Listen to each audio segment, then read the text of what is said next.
वहां पर लोग इस अंदाज से नहीं बैठा करते जैसे कि आप बैठे हैं, अदब के दायरे में रहकर। और ये जो जगह खाली है इसको पूरा कर लें। शायर कहता है, जहां जिक्र हबीब होता है खुद खुदा भी करीब होता है, उनकी महफिल में बैठने वाला आदमी खुश नसीब होता है। सुभान अल्लाह, सुभान। काबिल मुबारकबाद है इस बस्ती के वो नौजवान जिन्होंने ये जलसा मुनाकिद किया। और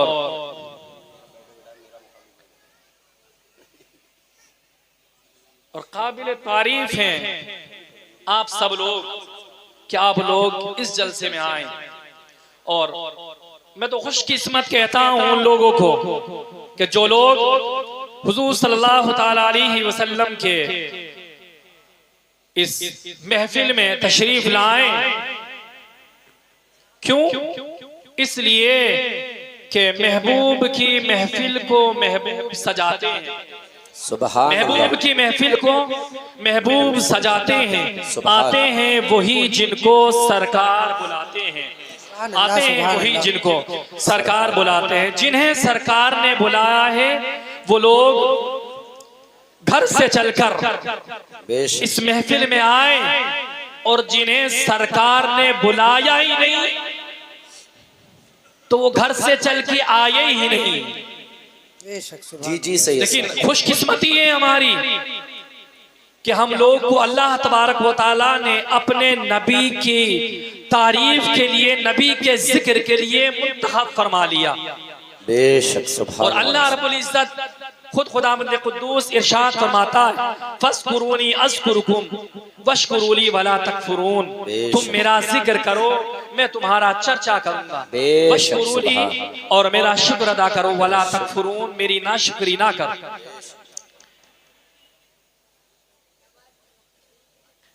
अगर आप सुनने के मूड में हैं तो मैं शेर आप लोगों के सामने कहना चाहता हूं कि अगर गुलामे शहे करबला नहीं होता, स्टेज वालों के बीच, जी जी, अगर गुलामे शहे करबला नहीं होता मुझे नसीब कोई मर्तबा नहीं होता। अगर गुलामे शहे करबला नहीं होता मुझे नसीब कोई मर्तबा नहीं होता। और नबी के आखिरी खुतबे से साफ जाहिर है, नबी के आखिरी खुतबे से साफ जाहिर है, अली का खून कभी बेवफा नहीं होता। अली का खून कभी बेवफा नहीं होता। और अगर हुसैन नमाज़े वफा नहीं पढ़ते, अगर हुसैन नमाज़े वफा नहीं पढ़ते, मेरी नमाज में इतना मजा नहीं होता, मेरी नमाज में इतना मजा नहीं होता। और रिदाए खिरक़े पैगंबर का फैज़ है वरना, रिदाए खिरक़े पैगंबर का फैज़ है वरना, किसी को याद भी लफ्ज़े हया नहीं होता, किसी को याद भी लफ्ज़े हया नहीं होता। और जो लोग अपने वालिदैन से मोहब्बत क्या करते हैं, जो लोग अपनी वालिदा से मोहब्बत क्या करते हैं, उनसे कहना चाहता हूं जी कि हम अपनी माँ की दुआ साथ लेके चलते हैं। हम अपनी माँ की दुआ साथ लेके चलते हैं। हमारे साथ कोई हादसा नहीं होता, हमारे साथ कोई हादसा नहीं होता।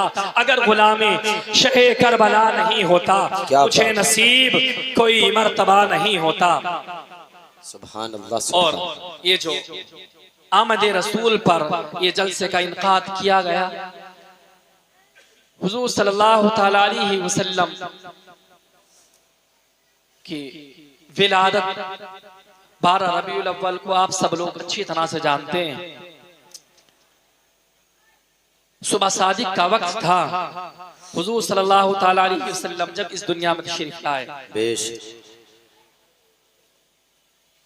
आला हजरत फरमाते हैं कि हश्र तक डालेंगे हम पैदाइशे मौला की धूम, हश्र तक डालेंगे हम पैदाइशे मौला की धूम, मिसले फारस नजद के किले गिराते जाएंगे, मिस्ल फारस नज्द के किले गिराते जाएंगे और खाक हो जाएं अदू जलकर मगर हम तो रजा, खाक हो जाएं अदू जलकर मगर हम तो रजा, दम में जब तक दम है जिक्र उनका सुनाते जाएंगे, दम में जब तक दम है जिक्र उनका सुनाते जाएंगे। इस बस्ती के जिंदा दिल मुसलमानों, हमें फख्र करना चाहिए कि अल्लाह तबारक व तआला ने हुजूर सल्लल्लाहु तआला अलैहि वसल्लम की विलादत की खुशियां भी हमें नसीब फरमाई बेशक। वरना लोग, बहुत सारे लोग तो इस पर भी एतराज करने वाले कि हुजूर सल्लल्लाहु तआला अलैहि वसल्लम की विलादत पर खुशियां मत मनाओ। क्यों? इसलिए कि नबी के जमाने में, नबी जब इस दुनिया में आए तो उस वक्त मक्का में विलादत की खुशियां नहीं मनाई गई थी, विलादत पर लोगों ने खुशियां नहीं मनाई थी। लेकिन मैं उन लोगों से कहना चाहता हूं जो लोग ये बात कहना चाहते हैं, याद रखो जब हुजूर सल्लल्लाहु तआला अलैहि वसल्लम इस दुनिया में तशरीफ लाए तो सारा मक्का कुफ्र का गड़ा बना हुआ था, सारा मक्का कुफ्र का गड़ा बना हुआ था। सही। और जो काफिर थे वो नबी की विलादत पर खुशियां मनाते कैसे? विलादत पर खुशियां मनाते कैसे? नबी की विलादत पर तो खुशियां मुसलमान मनाया करते हैं, इस्लाम के मानने वाले मनाया करते हैं, जिनके दिलों के अंदर ईमान की शमा रोशन है वो लोग मनाया करते हैं। जिनके दिल में ईमान की शमा रोशन नहीं है वो लोग नहीं मनाया करते हैं। और बताया था मदीने के लोगों ने, जब नबी करीम सल्लल्लाहु तआला अलैहि वसल्लम हिजरत करके मदीना शरीफ लेकर के गए थे तो मदीने की छोटी छोटी बच्चियां दफ लेकर के खड़ी हो गई थी। सारे के सारे मदीने के लोग एक साइड में कतारें बांधे खड़े हुए थे और बता रहे थे, ए लोगों याद रखो, उन लोगों ने जब नबी की विलादत हुई थी तो उन लोगों ने खुशियां नहीं मनाई क्योंकि वो काफिर थे, कुफ्र का गड़ा बनी हुई थी वो सरजमीन। लेकिन हमारे दिलों के अंदर ईमान की शमा रोशन है, हमारे दिलों के अंदर ईमान की शमा रोशन है। हम पहले मनाते थे, आज भी मनाते हैं और कल क़यामत तक हम लोग मनाते रहेंगे। और आज हम उसी सुन्नत को अदा करते हुए आज हम लोग खुशियां जो मनाया करते हैं वो मदीने के लोगों की सुन्नत को अदा क्या करते हैं। क्या उन लोगों ने खुशियां मनाई थी? नबी जब उनके पास में तशरीफ लेकर आए थे, नबी जब मदीने के अंदर तशरीफ लेकर आए थे तो तमाम लोगों ने खुशियां मनाई थी। आज हम वही सुन्नत अदा क्या करते हैं और लोग एतराज क्या करते हैं, तरह तरह के एतराज क्या करते हैं कि लोग खुशियां मनाया करते हैं, कुमकुमे लगाया करते हैं, ये रोशनियां किया करते हैं, ये झंडे लगाया करते हैं, ये सारे एतराज लोग किया करते हैं। याद रखें नबी करीम सल्लल्लाहु तआला अलैहि वसल्लम की जब विलादत हुई तो उससे पहले अल्लाह तबारक व तआला ने जिब्रील अलैहिस्सलाम को भेजा, ए जिब्रील जाओ जन्नत से 3 झंडे लेकर पहुंच जाओ, 3 झंडे लेकर के आओ। एक झंडा काबे की छत पर लगा देना, एक झंडा मशरिक में गाड़ देना और एक झंडा मगरिब में गाड़ देना और उनका काबे की छत पर लगा देना, मशरिक और मगरिब में लगा देना। अल्लाह तबारक व तआला का फरमान, अल्लाह ने इरशाद फरमाया जिब्रील जन्नत से झंडे लेकर के चले जाओ और 3 झंडे लेकर के जाओ, एक झंडा मशरिक में गाड़ देना, एक झंडा मगरिब में गाड़ देना और एक झंडा काबे की छत पर लगा देना। आज लोग हम हुजूर सल्लल्लाहु तआला अलैहि वसल्लम की विलादत की खुशी में जो झंडे लगाया करते हैं, अपने घरों की छतों पर, अपनी छतों पर जो झंडे लगाया करते हैं वो अल्लाह तबारक व तआला की सुन्नत को अदा क्या करते हैं कि अल्लाह तबारक व तआला ने फरमाया कि जब मेरा महबूब की विलादत का दिन आए तो तमाम लोग जो झंडे लगाया करते हैं, ये अल्लाह तबारक व तआला का हुक्म था। जिब्रील ने झंडे लगाए थे, अल्लाह ने फरमाया था जिब्रील झंडे लगाओ। आज हम लोग वही तरीका इख्तियार क्या करते हैं कि जब अल्लाह तबारक व तआला ने झंडे लगवाने का फरमाया था और जो खुशियां ये जो कुंभ में लगाए जाते हैं। अच्छा एक बात आपको बताऊं, अल्लाह ने इरशाद फरमाया लक़द कान लकुम फी रसूलिल्लाहि उस्वतुन हसना, तुम्हारे लिए नबी करीम सल्लल्लाहु अलैहि वसल्लम की जिंदगी बेहतरीन नमूना है। आज हमारे दरमियान में कुछ लोग ऐसे जो अपनी वालिदैन की नाफरमानी क्या करते हैं, कुछ लोग ऐसे हैं जो नाहक किसी के माल पर कब्जा करना, खून खराबा करना, ये तरह तरह के गुनाह हमारे अंदर मुलव्विस हैं। आपको एक वाकया बताऊं कि बनी इस्राइल में एक शख्स था जो नकालची था, नकल उतारने में बहुत माहिर था, नकल उतारा करता था, किसी की भी नकल उतार लिया करता था, जिसकी चाहता उसकी नकल उतार लिया करता था, हू बहू उसी की तरह बोला करता, हू बहू उसी की तरह चला करता, हू बहू उसी की तरह अपना पहनावा पहनता। एक दिन तमाम लोगों ने इकट्ठा होकर उसके पास, तमाम लोग इकट्ठा होकर उसके पास में आए और आने के बाद में उस शख्स से कहा कि आज तक तूने बहुत सारे लोगों की नकलें उतारी है, तमाम लोगों की नकलें उतारी है, उनकी तरह तू बोला है, उनकी तरह तूने चल करके दिखाया है, उनकी तरह तूने कपड़े पहने हैं, आज हम तुझसे एक बंदे की नकल उतरवाना चाहते हैं। उसने कहा कि किस बंदे की नकल उतरवाना चाहते हो? तो तमाम लोगों ने इकट्ठा होकर के कहा था आज हम तुझसे मूसा अलैहिस्सलाम की नकल उतरवाना चाहते हैं कि तू उनकी नकल उतार, उनकी तरह बोल, उनकी तरह चल, उनकी तरह कपड़े पहन, उनकी तरह बात कर, उनकी तरह गुफ्तगू कर, उनकी तरह बन करके दिखा। उसने कहा कि मुझे कुछ अरसे की मोहलत दीजिए, थोड़े से अरसे की मोहलत दीजिए। मोहलत मिल गई। जब वो दिन आया तो उसने वो कपड़े पहने जो जैसे कपड़े हजरत मूसा अलैहिस्सलाम पहना करते थे, उसी तरह के कपड़े पहने।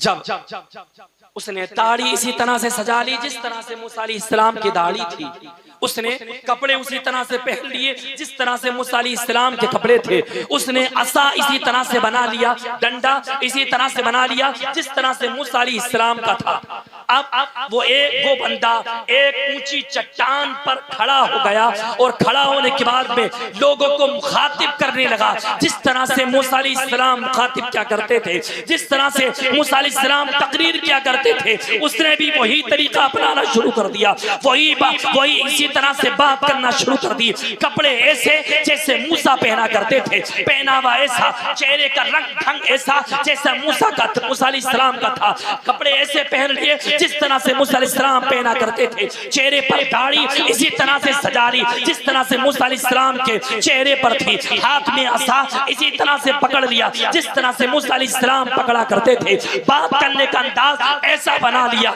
जिस तरह से मूसा अलैहिस्सलाम बात क्या करते थे। अल्लाह तबारक हजरत जिब्रील अलैहिस्सलाम ने अल्लाह तबारक व तआला की बारगाह में अर्ज किया, ए मौला, ए परवरदिगार आलम, ए परवरदिगार आलम, जमीन पर देख। अल्लाह तबारक व तआला ने इरशाद फरमाया, ए जिब्रील देख रहा हूं कि एक बंदा मेरे मूसा कलीमुल्लाह की नकल उतार रहा है, इसी तरह से बात करता है जिस तरह से मेरा मूसा बात क्या करता है, इसी तरह से कपड़े पहन रखे हैं जिस तरह से मूसा कपड़े पहना करते थे, इसी तरह से इसने असा पकड़ रखा है जिस तरह से मूसा असा पकड़ा करते थे। ए जिब्रील याद रखना, जब मैं फिरौन की कौम को दरियाए नील में गर्क करूंगा, दरियाए नील के अंदर डुबोऊंगा, तो इस बंदे को डुबोऊंगा नहीं, इसलिए कि इसने अपने जिस्म पर मूसा का पहनावा पहन रखा है, मूसा की तरह बन गया है, मूसा की तरह बात क्या करता है, मूसा की तरह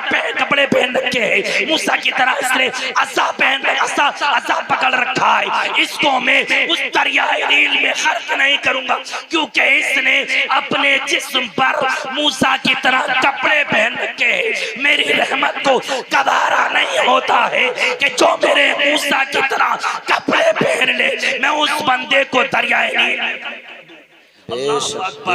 वो तो मूसा अलैहिस्सलाम का जमाने का बंदा था कि जो मूसा अलैहिस्सलाम की तरह कपड़े पहन ले, मूसा अलैहिस्सलाम की तरह चेहरे पर दाढ़ी सजा ले, मूसा अलैहिस्सलाम की तरह असा पकड़ ले, मूसा अलैहिस्सलाम की तरह गुफ्तगू कर ले, मूसा अलैहिस्सलाम की तरह बात कर ले, मूसा अलैहिस्सलाम की तरह चलना शुरू कर दे।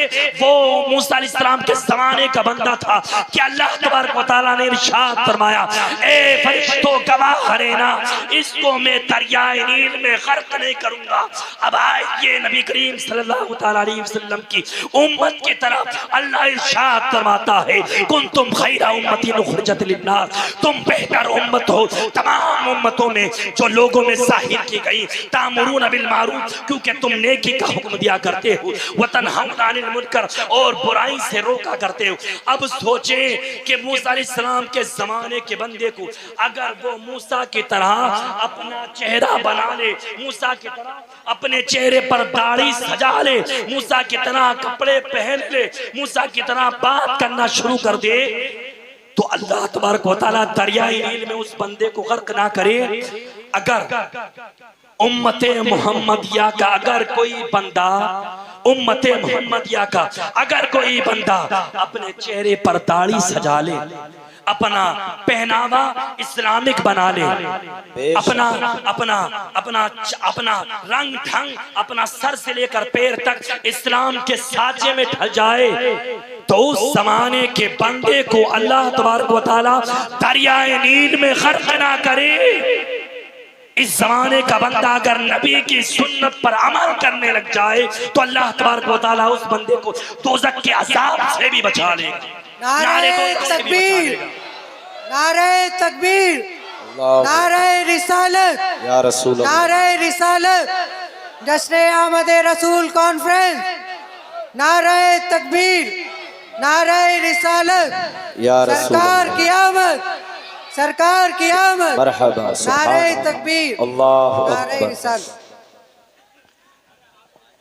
ये जो दुरूद पाक पढ़ा करते हैं,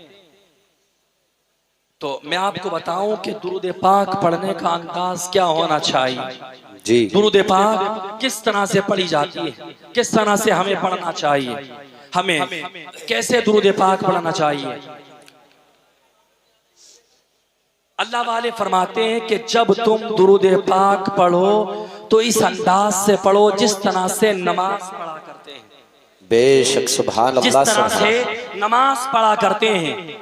पूछने वाले ने पूछ लिया कि नमाज पढ़ते हैं, मतलब समझ में नहीं आया, तो उस अल्लाह वाले ने फरमाया कि नमाज पढ़ने में तुम्हारी हालत ये होनी चाहिए कि अल्लाह को तुम देख रहे हो। अगर ये हालत ना हो तो ये हालत जरूर हो जाए कि अल्लाह तबारक व तआला तुम्हें देख। नमाज में यह हालत होनी चाहिए कि अल्लाह तुम्हें देख रहा है। इसी तरह से तुम नमाज की तरह दुरूद पाक पढ़ो, ऐसे दुरूद पाक पढ़ो कि तुम नबी को देख रहे हो। अगर ये हालत ना बने, अगर इस तरह से हालत ना बने, तो कम से कम ये हालत जरूर हो जानी चाहिए कि नबी करीम सल्लल्लाहु ताला अलैहि वसल्लम हमें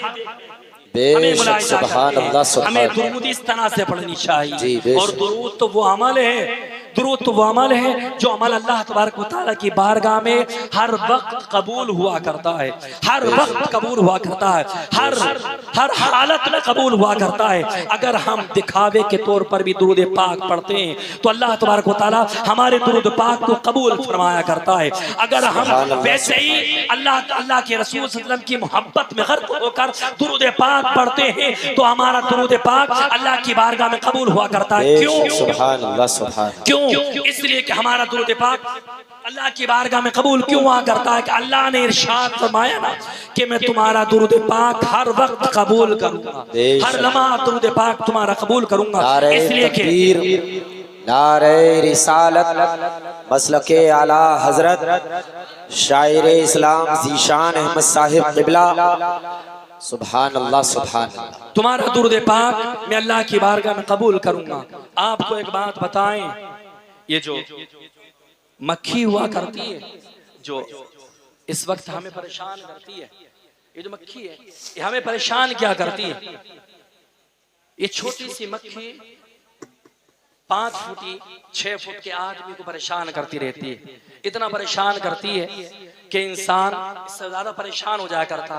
ये मक्खी जहन्नम में भी जहन्नमियों को परेशान करेगी और परेशानी ज्यादा बढ़ा देगी, लेकिन एक मक्खी है जिसको अल्लाह तबारक व तआला जन्नत अता फरमाएगा।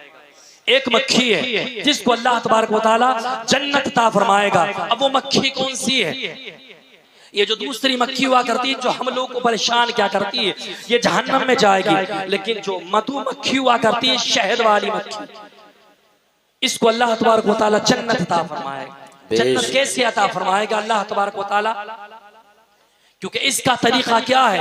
इसका तरीका ये है कि जब ये अपने घर से निकला करती है शहद लेने के लिए, तो दुरूद पाक पढ़ती हुई जाती है। शहद लेने के लिए जब जाती है तो दुरूद पाक पढ़ती हुई जाती है और शहद लेकर फूलों का रस चूस कर जब वापस पलट कर आती है तब भी दुरूद पाक पढ़ा करती है। और दुरूद पाक पढ़ती पढ़ती अपने घर में वापस पलट कर आती है।